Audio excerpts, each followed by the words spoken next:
5, 4, 3, 2, 1.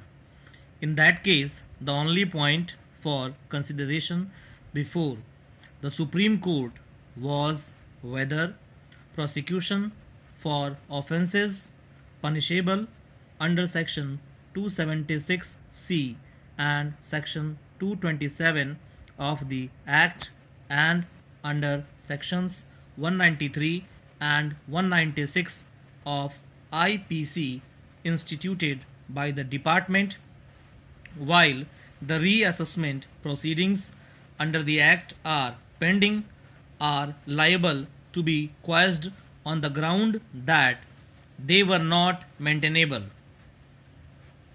It was held that pendency of such proceedings cannot act as a bar. In that context, in para 6, it was further observed at page 1200 of LR tax.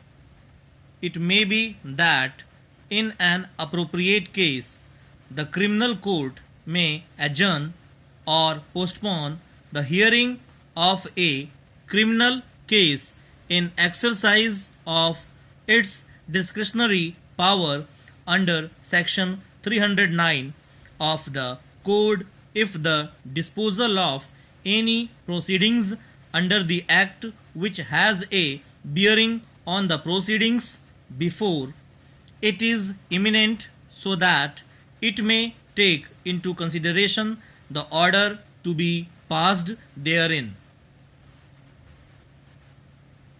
Even here the discretion should be exercised judicially and in such a way as not to frustrate the object of the criminal proceedings. There is no rigid view which makes it necessary for a criminal court to adjourn or postpone the hearing of a case before it indefinitely or for an unduly long period only because some proceedings which may have some bearing on it is pending else. If the order of concealment and penalties, there is no concealment in the eyes of law, and therefore the prosecution cannot be proceeded with by the complainant, and further proceedings will be illegal and without jurisdiction. The Assistant Commissioner of Income Tax cannot proceed with the prosecution even after the order of concealment has been set aside by the tribunal.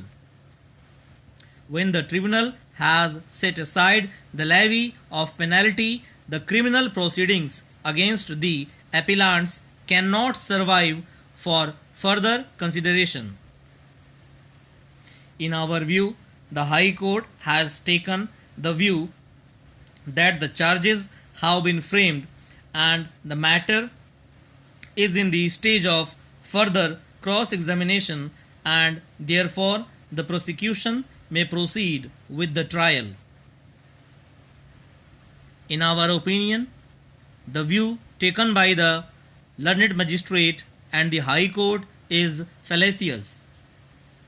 In our view, if the trial is allowed to proceed further after the order of the tribunal and the consequent cancellation of penalty, it will be an idle and empty formality to require the appellants to have the order of tribunal exhibited as a defense document, in as much as of the passing of the order as aforementioned in unsustainable and unquestionable.